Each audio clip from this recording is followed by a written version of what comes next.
going to introduce our first speaker today.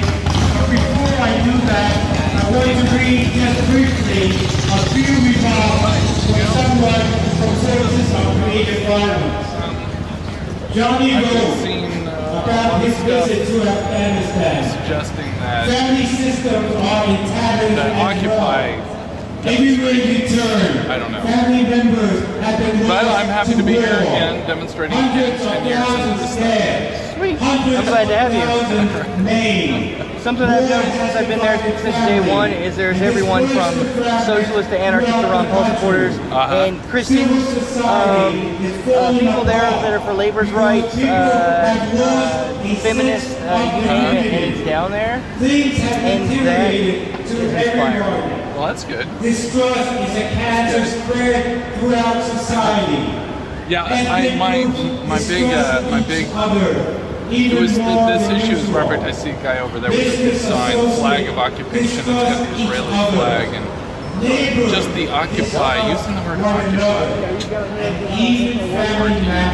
That's what we're doing though. We're occupying the I know, square. but people who occupy are usually Yeah.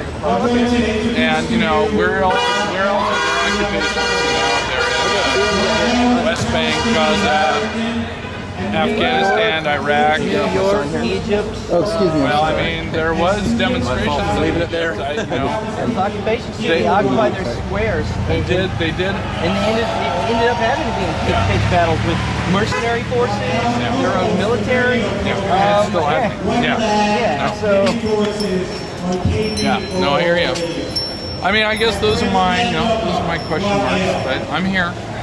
you know, when people become so fed up that they start to stop squabbling over their issues, whether it be like 9/11 Truth, Republican issue, I'm a socialist, I'm an anarchist, I'm a Satanist. When the system starts equally screwing us all, that's when things gonna get dangerous for the system. And personally, it puts a big smile on my face. Well, you should check out my demands at the back. I will, man. The troop deployment that was extended there once again. And of course we know that the worst consequences of these wars is the destruction to the lives and livelihoods of the people of the region. But we can't help but talk about the costs here as well. $3.7 trillion have been spent on these wars in the last 10 years. We have a defense budget of $750 billion per year. Now in 1990, we spent 36% of all of the military spending in the world. In 2009, that shot up to 46%. We're almost spending 50% of all military spending for war and destruction in the entire world. And yet, what do they tell us?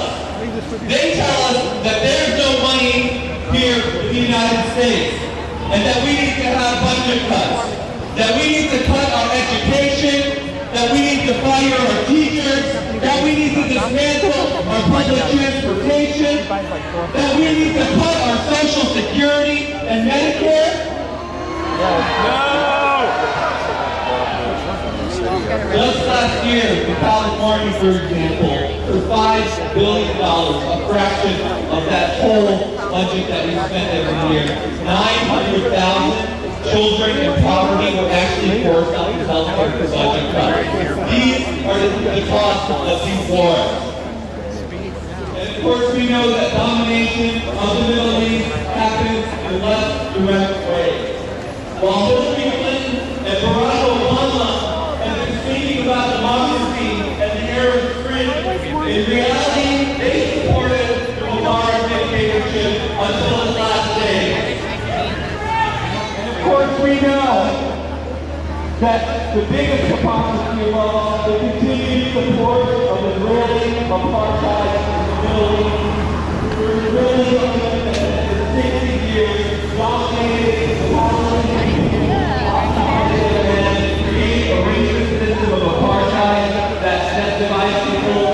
Can I get a picture? this has happened through 10 years of racism and fear being built in the Right now, I don't have a slave on it.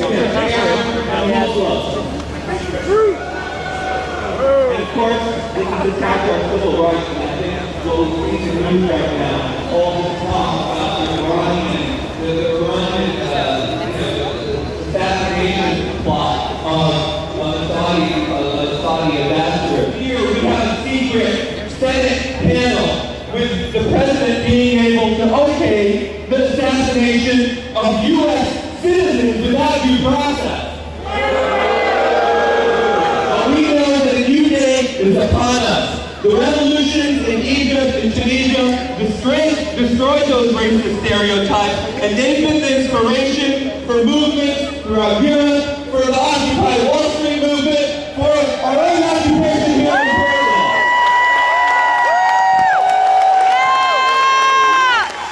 And we know that no movement of the 99% can move forward without taking on the 1% wars and militarism. So let's end the occupation of Palestine by occupying our park. Let us end the occupation in Iraq by occupying our squares. And let us end the occupation of Afghanistan by beginning to occupy our workplaces. And finally, let us continue to build, expand, and unite our movements so that we can build a movement that can bring an end to a system based on wars, profits, and exploitation, and help build a world based on solidarity and human need.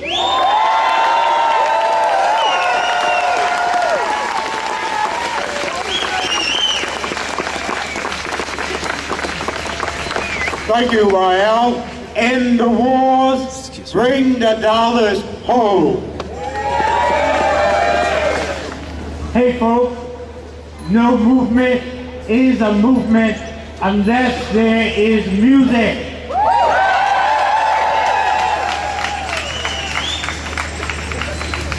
I'd like to introduce to you right now a hip-hop and electronica MC. But he also is something else. Shahid Buttar is Executive Director of the Bill of Rights Defense Committee and the People's Campaign for the Constitution that works to defend civil liberties, constitutional rights, and the rule of law threatened by the war on terror. MC Shahid has performed throughout the world and has released his debut CD, Get Out of Your Chair. He will also be speaking at the forum this afternoon at 2:30 p.m. at the Unitarian Church. My friend, welcome my new friend, Shahid.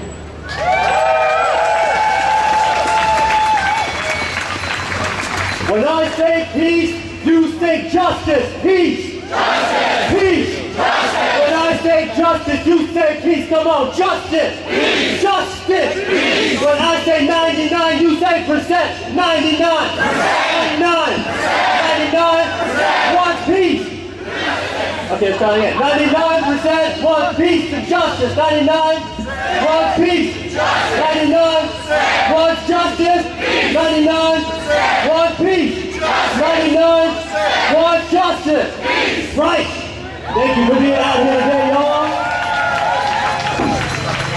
So I run the Bill of Rights Defense Committee, but before that I started a group called the DC Guerrilla Poetry Insurgency. We spit lyrics to set your body and spirit free. And I'm here to remind you how we got what we already won. I'm talking about Social Security. I'm talking about women's suffrage. I'm talking about the end of slavery, right? How we got what we already won is what you are doing right here today.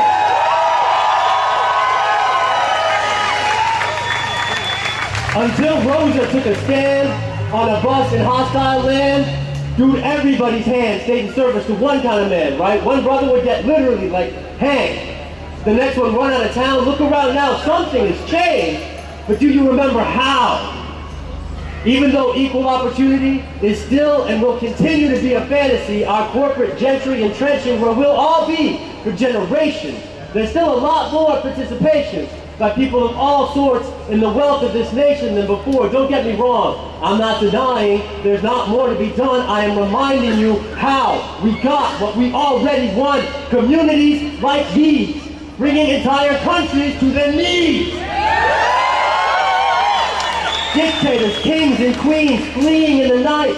Dreams of a better day brought out into the light. I'm talking about liberté, égalité, fraternité. These words we say to conquer the spirit that back in the day resisted. We all have a million ways to unwind all these twisted institutions, spreading disillusion, born of widespread societal confusion. Folks be seeking cold fusion, forgetting the revolution. But we, the 99%, we offer a solution to the way. The 99%, we offer a solution to the way our country keeps on abusing the various social groups. We always end up using, we just gotta stand up, step together. We, the people, united, we will forever achieve everything we believe. Let's start with a little piece. Come on, if you care, get out of your chair. If you give a damn, then take a stand. And if you're tired of controlled by corrupt factions like you're doing today, take action. I said, if you care, get out of your chair.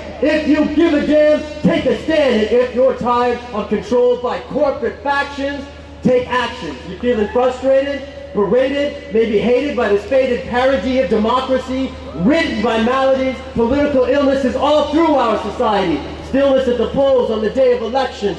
So we're stuck under a government in need of corrections. Corporations buy the vote, so we all bear the yoke of a culture that devalues dissent.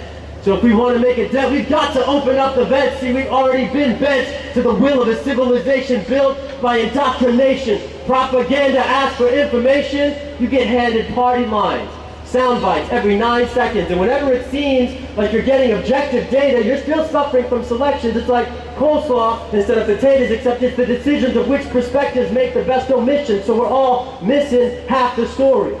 Whatever the corporate media thinks is boring because it won't sell, but then who's going to tell people about the theories we need to interpret all these eerie events happening yearly to alert us to issues that nearly escape attention, like media consolidation, concentration of income, building wealth stratification, narrow representation on the political spectrum, undermining electoral sophistication. I'm talking about debates between candidates pulling bait and switch rhetorical tricks, political kicks, positions contrived to support the sticks. United States is sick, y'all. And we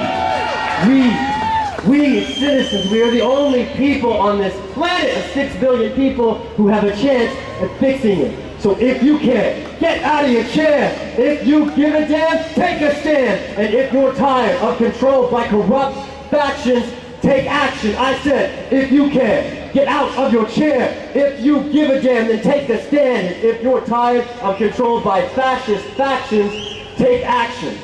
You go home. You watch the TV news, you get inundated by the views of the mainstream, the moderate, the conservative middle that got skewed to the right by historical riddles. You'd be fiddling with your computer on the web and you found yourself appalled at the truth you just read. You said to all your friends who lend you their ear how every U.S. president should have everyone over the planet feeling fear near, middle, and far. We'd be marring the international reputation of what could be a proud, wonderful nation. We've been struggling over history to seek enlightened policies, to be a polity that reflects not just liberty, right, but also bona fide democracy, equality. These are the values we are all taught to believe. These are the values we should see reflected institutionally where I live in D.C. And if you agree with me, join us in the streets if you can.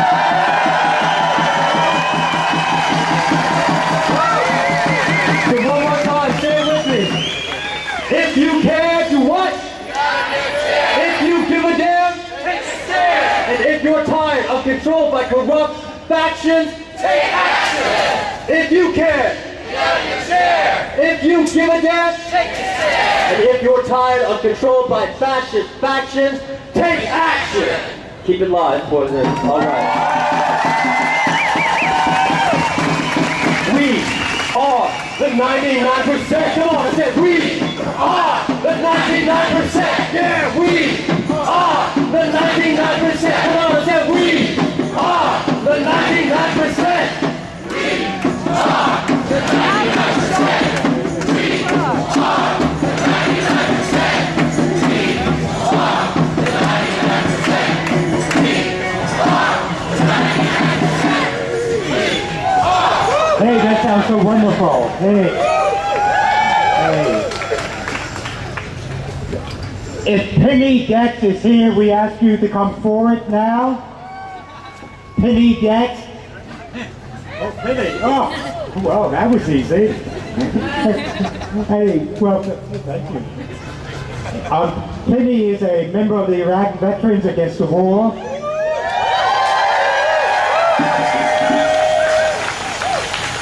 He served in the U.S. Army from 2004 to 2008 and is currently a full-time biology student at Washington State University in Vancouver. My friends, let's welcome Penny.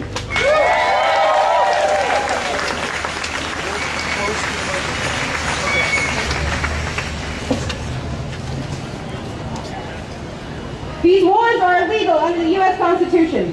We took an oath to defend the Constitution and support it. We are never relieved of that oath. We oppose and will fight every unconstitutional act. Our system of justice, or even how we interpret the U.S. Constitution at its most basic, is perverted under the guise of national security during war. These wars are bankrupting our nation and have nothing to do with national security. War is a racket to give money to the rich at the expense of the nation. These wars are a greater threat to national security than the terrorists we fight. Since 2001, the United States has spent at least $1.1 trillion on these wars. At least. Oregon has spent $9.4 billion on the wars. The wars cost the United States $2 billion per week. This is our tax money. A single Tomahawk missile cost $1.4 million. The U.S. launched 122 of these at Libya on March 19th. This cost the United States $171 million in munitions alone. According to CBS News, the United States military spent over $1 billion in Libya in just 5 days. On March 2nd, 9 boys collecting firewood in Afghanistan were killed by a U.S. helicopter. This cost the United States $160,000 in munitions. On March 17th, 38 innocent people were killed and 7 wounded by an airstrike in Pakistan. This cost the United States $136,000 in munitions. Over 100,000 civilians have died in Iraq since the invasion. Over 10,000 civilians have died in Afghanistan in just the last 4 years. In 2010, there were 118 drone strikes in Pakistan, killing almost 1,000 people. The United States fuels wars of oppression all throughout the world, and with no known method of gauging the ways tax dollars kill civilians. The political leaders of this country have no intention of ending warfare. Major General Smedley Butler wrote, "Warfare is conducted for the benefit of the very few at the expense of the very many. Out of war, few people make huge fortunes." George Bush once said, "All economic growth the United States has and has been based on the different wars it has waged." If this is the way political leaders view warfare, then they have absolutely no interest in ending the war, but rather expanding it for the purpose of economic growth. Is it economic growth? Is economic growth only achieved at the cost of soldiers' lives and taxpayers' dollars? To be a prosperous nation, we must have peace and justice.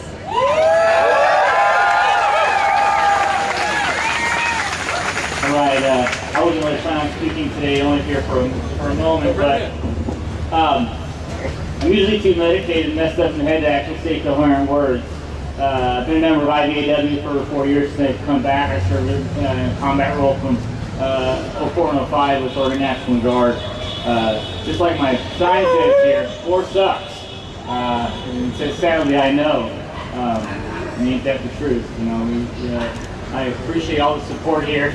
I'm going to let Occupy Portland know that IVAW supports all of your efforts in solidarity. I know personally, 2 of my close IVAW brothers were arrested in Boston here last week, so luckily they're out, and power to them. I wanted to, to say, sadly, if we had to lose enough war doesn't cost the lives of so many people. You know, for every soldier I saw overseas fall, I saw 200 civilians, you know, die at the hands of our occupation. And if that wasn't enough, we come back and we lose more soldiers to suicide than we do in the war over there. So we're fighting our own battle. If you ever get a chance to support veterans, the last thing I'll leave you with is don't thank us for our service, please. That's probably the worst thing you could ever do is thank us for our service. You don't want to thank us for the bowl, you know, that this government asked us to do, you know, for participating in 2 illegal, unjust wars. You know, welcome us home. Welcome us home. Don't think about it.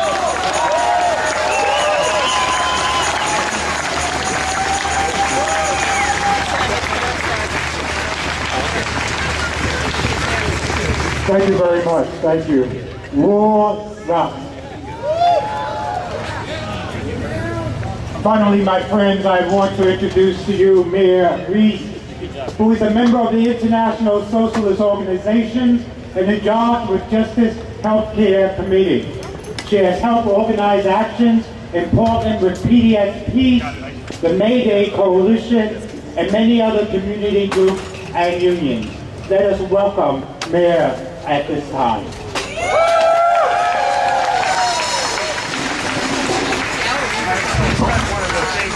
Hello, can you hear me in the back? All right, first I want to say this goes out to Troy Davis, who was killed by the state recently, state of Georgia. And it also goes out to Bradley Manning. If you don't know who he was, he's another person who allegedly has helped us learn the truth. They gotta put ties on it because they broke. All I really want to talk about today is the concept of solidarity. In every successful movement in the past, there has been solidarity among different kinds of people and different groups. And that's why we've seen in the 60s, for instance, the civil rights movement and the anti-war movement and the women's movement and on and on and on, collaborating with one another and exchanging ideas.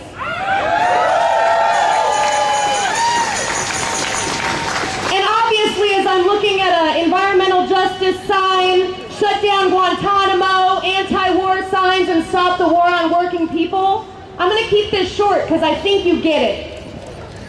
Do you get it?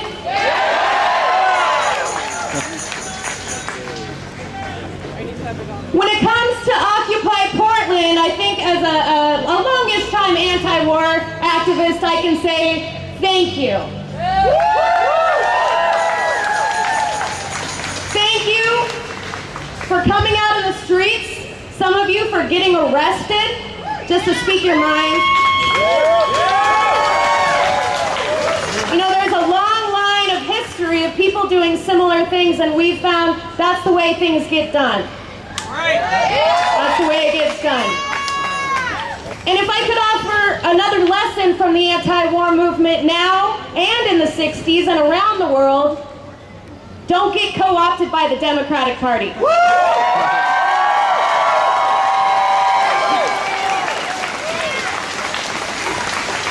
When people start talking about the 99% and the 1%, what are we really getting at? We're getting at rich and poor.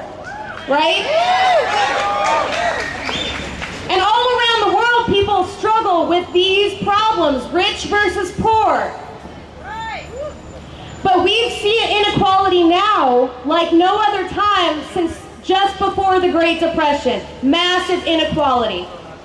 So we can bicker over the exact percentages, 99 to 1, is it 90 to 10?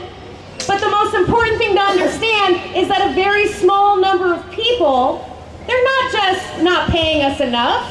They're not just making us starve and kill ourselves and go crazy. They're also killing people all around the planet in our name, and our working class brother and sisters are the ones who are paying for it. Working class people around the world, they're the ones who are paying for it.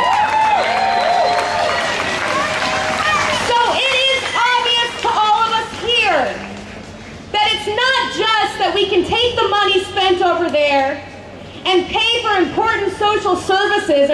projects here, pay for jobs here that don't go towards war, but go for things we need, like cleaning up the environment, like rebuilding our schools, like single-payer health care, like etc. We see that we could just take the money from there to here. But let me just offer this little piece of advice, which not everybody is hip to yet. They go to war in the first place for money. That's why they go to war in the first place, is to economically control the world. And they also use other means in this war against the world. Not just military, but along with the military, free trade agreements, which have recently passed. And how do they get us to buy into this? Racism,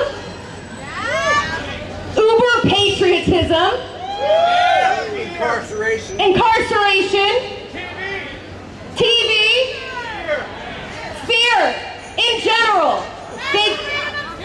Lack of freedom of speech. Yes, they shut us down whenever they can, and we're here to say we're not going to be shut down.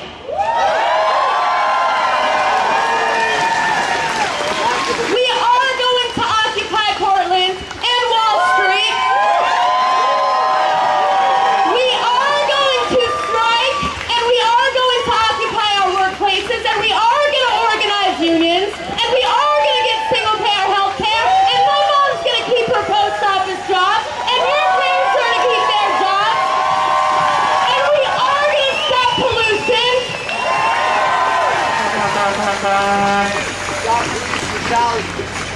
Support public access! Public access, KBOO, you name it. It's time for the 99%, it's time for the working class, it's time for us to stay out in the streets and shut down these cities. And we're going to shut it down until we get what we want. And the news media acts like our message isn't clear. They don't know what we want. They know. We want their money. We want them to shut down the drones. And we'll just keep adding to this list. That's right, we want our money. They steal it from us every day. Whether it's through the bank cards charging fees, or by paying us less than we're worth for our work and making us fight each other for what we really deserve. I want to make a couple of announcements. One is that Jobs with Justice and Portland Rising is doing another march on October 22nd. We're marching from Jansen Beach to Vancouver, to the Occupy Vancouver, with a message of good jobs. Rumor is the AFL-CIO has endorsed and sponsored a march on the 26th, also with these messages. And let me tell you, in case you were worried they only care about working class people, that they only care about the economy, let me tell you, the Oregon AFL-CIO has voted for a resolution to end the wars and for a massive public works program. But as other people have said, these marches, these occupations, as they stand, they're not enough. This group of people right here has to reach out and bring even more people in, because there's a lot of people who are mad right now. Are you mad?